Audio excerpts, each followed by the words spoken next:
என்ன நாரதரே, போன காரியம் என்ன ஆயிற்று? வெட்கக்கேடு.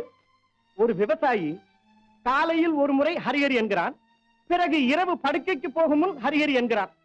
இதற்கிடையில் அவன் பேசிய பேச்சுக்களை எல்லாம் உங்களிடம் சொல்வதென்றால் எனக்கே சங்கடமாயிருக்கிறது. அப்படியா? சந்தேகமே வேண்டாம். ஹரியை நினைப்பதில் நான் தான் சிறந்தவன். சற்று பொறுங்கள் நாரதரே. இந்த கிண்ணத்தை உங்கள் உள்ளங்கையில் வைத்துக் கொள்ளுங்கள். எதற்காக? பதட்டப்படாதீர்கள்.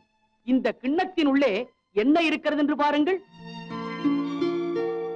எண்ணெய் இருக்கிறது. இந்த கிண்ணத்தில் இருக்கும் எண்ணெயில் ஒரு சொட்டு கூட கீழே சிந்தாமல் உங்கள் உள்ளங்கையில் வைத்துக் கொண்டு ஒரு முறை இந்த உலகத்தையே சுற்றி வர வேண்டும். செய்கிறீர்களா? என்ன விளையாடுகிறீர்களா? இல்லை இல்லை, இதில் பெரிய தத்துவமே அடங்கியிருக்கிறது. எனக்காக ஒரு முறை சென்று வாருங்களேன். சரி, இதையும் உமக்காக செய்கிறேன். நாரதரே, ஒன்றும் பேசாதீரையா.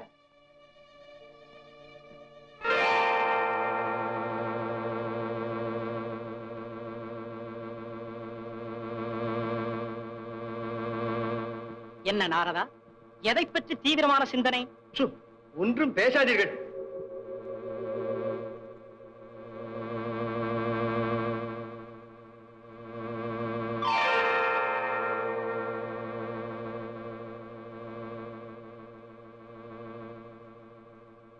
என்ன நாரதரே, மௌனமாக செல்கிறீர்? ஐயோ, பேசுவதற்கே நேரமில்லை. என்னை தொந்தரவு செய்ய வேண்டாம்.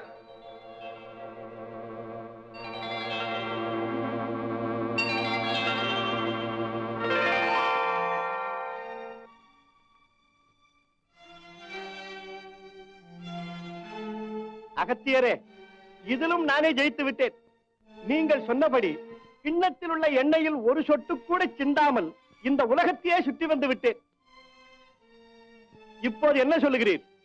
சரி நாரதரே, இன்றைக்கு நாராயணனை தாங்கள் எத்தனை முறை நினைத்தீர்கள்? எங்கேயா நினைப்பது? என் உள்ளங்கையில் ஒரு கிண்ணத்தை வைத்து அதில் நிறைய எண்ணெயை ஊற்றி ஒரு சொட்டு கூட சிந்தாமல் உலகத்தையே சுற்றி வர வேண்டும் என்று கட்டளையிட்டு விட்டீர். நான் இதை பார்ப்பதா, நாராயணனை நினைப்பதா? பார்த்தீரா நாரதரே, ஒரு கிண்ணத்தின் பாரத்தை உங்கள் கை சுமந்தவுடனேயே நீர் நாராயணனை மறந்து விட்டீர். பெரும் குடும்ப பாரத்தையே சுமக்கும் ஒரு விவசாயி ஒரு நாளைக்கு அரியை இருமுறை நினைக்கிறான் என்றால் அவன் சிறந்தவனா, நீர் சிறந்தவரா? போதுமையா விளக்கம். எல்லோரிடமும் கலகத்தை உண்டாக்கி நான் வேடிக்கை பார்ப்பவன் என்றால் இன்று நீர் என்னை வேடிக்கை பார்க்கிறீர். என்ன செய்வது? மற்றவர்களை அல்லல் படுத்தியதற்காக தாங்கள் பலனை அனுபவித்துத்தானே தீர வேண்டும். வருகிறேன் ஐயா. நாராயண.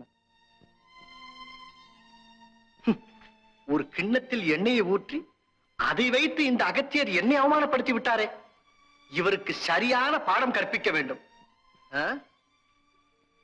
சரி, இப்போதே இலங்காதிபதி ராவணேஸ்வரனிடம் சென்று என் கலகத்தை துவக்கி இந்த முனிவரை பதிலுக்கு பழி வாங்குகிறேன்.